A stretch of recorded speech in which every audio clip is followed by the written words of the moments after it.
is the drill. They're located in this bottom right here. You'll notice there's two things. Both of these things look similar, but they're actually different. This shorter one is an impact driver, and this one's a drill. An impact driver is different because it hammers as you drill down, so you can put downward force on something. This is just a normal drill. We're going to use this one today.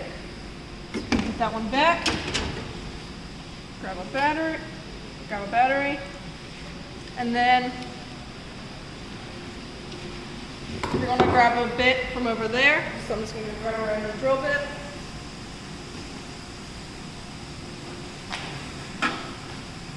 And grab an 8 bit. If I don't remember what size I grabbed, I can always measure it here before I put it back with calipers. Alright, I'm going to go get a piece of wood to drill into. I have my piece I want to drill through, which is this.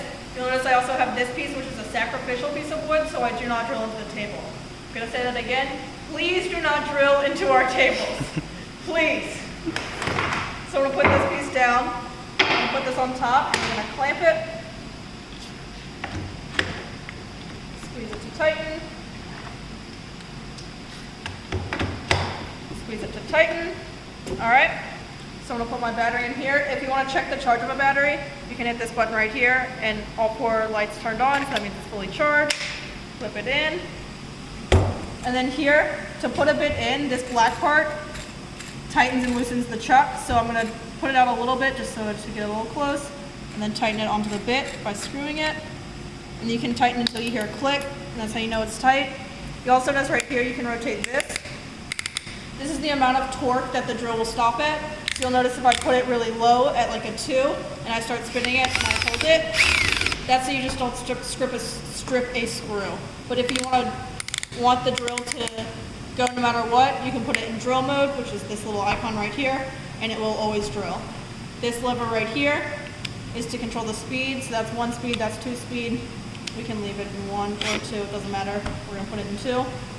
And then the last thing, this slide right here is to change direction, and if you put it in the center, it locks it. So right now it's in the center and it locks. That's a good safety mechanism, but we're gonna wanna drill forward, so we're gonna choose the forward-facing arrow like that. All right, before I drill in, I'm just gonna make sure that my sacrificial piece of wood is thick enough. So I'm gonna line up the drill on the side, and you'll notice here that the drill bit cannot go all the way through the table without first hitting this chuck, so I'm good to go. If that were not the case, you can put a piece of tape on the drill bit just to know what height to stop at. So I'm going to drill into my piece of wood. I'm going to hold it up at 90 degrees or whatever angle you want to do it at, and then I'm going to drill into my piece of wood. So I know I went through my piece. I have some sawdust that I can dump into the trash, and I have successfully drilled a hole in a piece of wood.